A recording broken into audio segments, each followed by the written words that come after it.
Every couple of years, I get sucked in by my Euro-centric acquaintances when it comes to the so-called world sport of soccer. Sometimes it's the World Cup, other times it's the Euro Cup. I'm told by all my foodie friends that this time it will be different. The games will be exciting, exhilarating, and every single time I'm conned, bamboozled, led down that nil-nil primrose path, feeling a lot like Charlie Brown, who always buys into Lucy Van Pelt's elaborate con job, that this time, for sure, she swears she's going to hold the football for him. She wouldn't try to trick me on a traditional holiday. This time I'm going to kick that football clear to the moon! The latest football folly was that month-long tournament, the 2016 World Cup, that mercifully came to an end last weekend.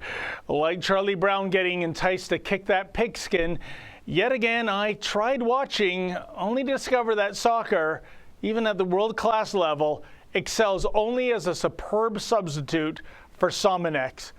But European elitists continue to proclaim this sport as the beautiful game.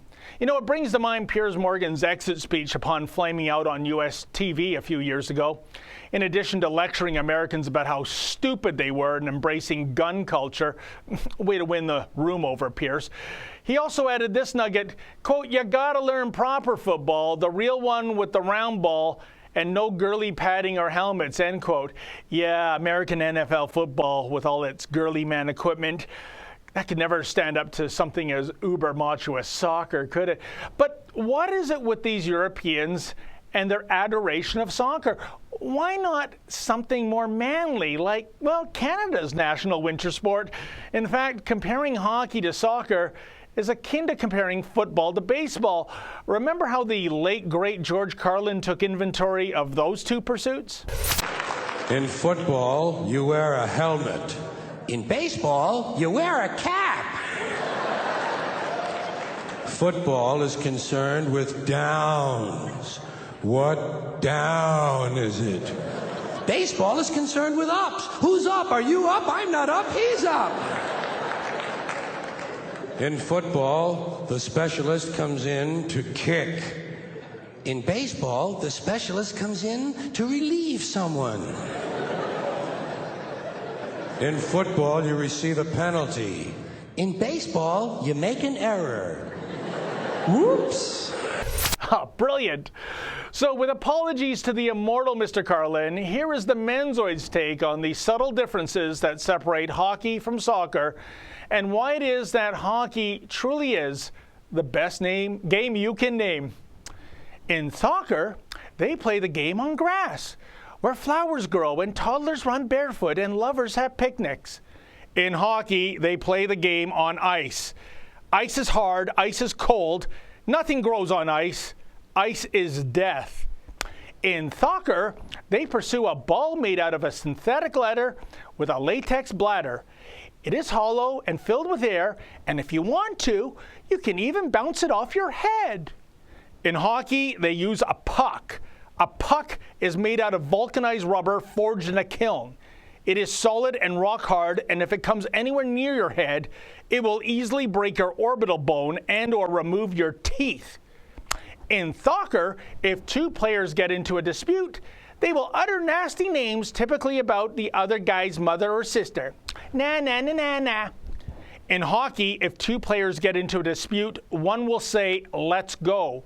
Then the gloves will drop and the two players will transform into real-life versions of Rock'em Sock'em robots as they attempt to pound each other into a state of unconsciousness. In soccer, they wear short-sleeved jerseys. The dominant feature on that jersey will be a corporate logo for a bank or a cell phone company. In hockey, they wear sweaters. The dominant feature will be a crest, such as a menacing Indian head in full war paint. In soccer, a player uses his foot to kick the ball. Whee! I'm kicking the ball! In hockey, a player wields a carbon fiber stick with a blade that can propel the puck 100 miles per hour. If need be, that stick can also be used to cross-check, slash, or even spear his opponent. In soccer, if a player misbehaves, the referee will show him a yellow piece of cardboard. And if he really, really misbehaves, the referee will show him a red piece of cardboard. Ooh, red. In hockey, if a player misbehaves, he will be put in a box and caged like the animal he is. And finally, in soccer, if the score is tied, it will go to extra time. Yippee! More play time. And if the game is still tied, there might be even more extra time and maybe even penalty kicks if it gets a little too late. Whee! In hockey, if the game is tied in regulation, it shall be decided in an overtime period known as sudden death. Bottom line, folks, I rest my case. As for all those European elitists who would still try to entice me into watching future world-class soccer tournaments, well, to quote The Who, we don't get fooled again. For the Rebel.media, I'm David the Menzoid Menzies. Thanks for watching. Click here to never miss a Rebel update. Want even more of the Rebel? Well, click here to become a premium member.